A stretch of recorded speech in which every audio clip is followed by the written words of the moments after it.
Welcome to the Real News Network. I'm Paul Jay in Washington. The Financial Times recently reported that Deutsche Bank, Germany's biggest bank, that its exposure to its casino investments in Las Vegas have reached $4.9 billion. It also reports this is about the same size as its exposure to its Eurozone debt. So if a bunch of investments in Vegas are the same size as its Eurozone exposure, then why the heck are they putting it to the people of Greece and Spain and Portugal and across Europe? What exactly is this crisis about, and just what is the scale of this? Now joining us to try to make sense of all of this is Leo Panitch. Leo is a Canadian research chair in comparative political economy at York University. He edits the Socialist Register. Its new issue is called The Crisis and the Left. Thanks for joining us, Leo. Hi, Paul. Very good question. So what's the answer? And I've been puzzling over it as well, because, you know, the exposures, the losses were far, far greater in 2008, including for European banks, who were bailed out at that time by the world central bank, the Fed. Really good question. I think this partly has to do, ironically, with the reforms that are being introduced so as the banks that are too big to fail don't come back to the public purse again. What's being required of them is that they have higher capital ratios so they can't leverage as much. And what that means is, you know, when you call a capital ratio, the safest debt is what is known as sovereign debt. It's the debt issued by governments, because governments can always tax their populations to pay off the bankers.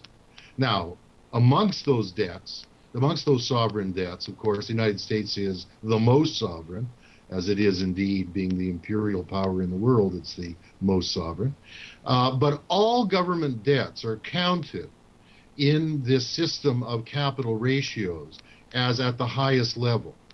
When you have to write down the debt that governments owe you, put it down at 50% its value, that gives you a lower leverage for all your other loans.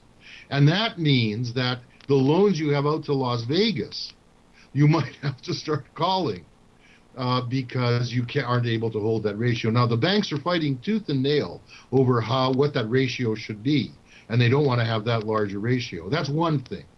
The second thing is that the American banks, and banks generally, but the American banks who were lending money overnight to the European banks, as this crisis developed all through the year, have stopped lending the money. They're afraid they're going to go under and they won't get paid back the next day in the interbank market. What we know is quantitative easing in the United States, which was designed to stimulate the economy in the United States without a fiscal stimulus because of these yahoos who were elected in the Republican Party blocking every attempt at this. And of course, Obama's own mealy-mouthed lack of conviction on this. That quantitative easing wasn't so much sponsoring American banks to lend money inside the United States, but they were lending money to European banks. And the Fed intended them to lend money to European banks as a way of getting them out of this crisis. They stopped doing that. And therefore, the European banks are really in a squeeze. They find it difficult to raise the funds, and moreover, to raise the funds to buy the kinds of assets that are considered safe capital assets. And heaven knows, a lot of European government debt is no longer safe assets. The Greeks certainly are defaulting, there's no question. So, you know, that's what's going on here. You're right, they need to squeeze the pips out of whatever governments they can.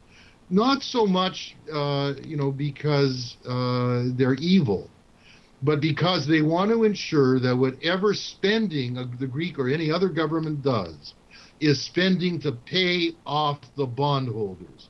It's not spending going to the unemployed, going to students, going to education, going to social services. They want the first dibs. They want those people who are bondholders want their money. Now, I have to tell you, Paul, some of those bondholders are pension funds. They are union pension funds. They're workers' pension funds. And we've got this enormous contradiction in this increasingly irrational capitalist system, where it's by workers' pension funds who are putting pressure on the banks to get paid back. That's the crazy system we live in. So even though you have this enormous exposure, in Las Vegas, you can't force the casinos and the people that you've loaned the money to, even if you've taken over the casinos. There's no way to force that back, but there is a way to force the Greek government. So you go after the governments to get repaid, because all your other gambling, you can't make anybody pay you back. That's right. They can just go bankrupt. But a government can always tax. It can always shift its expenditure from social expenditure to paying off the bondholders. Now, I don't want to, I may have put too much an emphasis on pension funds. They are big bondholders, insurance companies, etc. But it's also, of course, the 1% who are always the bondholders, including the owners of the banks. And they're greedy, and they want to make sure that their ridiculous lifestyles are reproduced. So in terms of any kind of public policy that would be a way out of this, there's no way out of it as long as these private banks are controlling the capital markets. No, absolutely. The trouble is, though, for the Greek government to take over the Greek banks doesn't amount to much. It's only going to amount to much if that type of transformation in Greece would kick off a similar transformation in Germany and in France. In a sense, we're in the same position that we were in when you had the Russian Revolution in 1917. And it really was only going to work if it was the weakest link in a chain that would lead to similar revolutions in Germany and the rest of Europe. It didn't.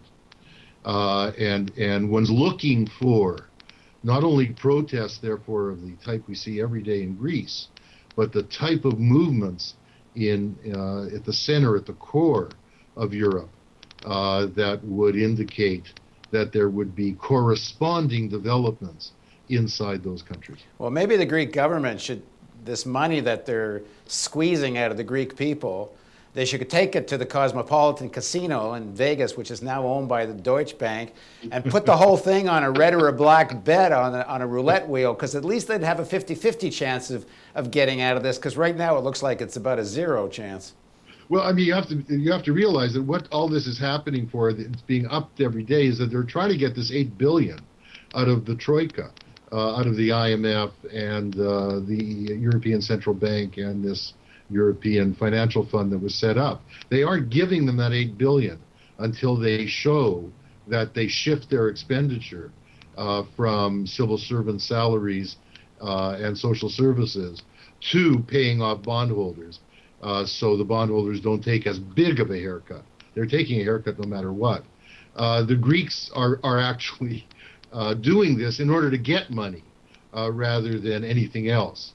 And I think one has to say they might take that $8 billion and buy a Las Vegas casino with it, and hope that turns into $40 billion, and then they won't have to be so beholden to the people who are lending them the money. Well, the people in the streets of Athens are certainly don't look like they're going to put up with the way things are going. Thanks very much for joining us, Leo. Good to talk to you, Paul. And thank you for joining us on the Real News Network.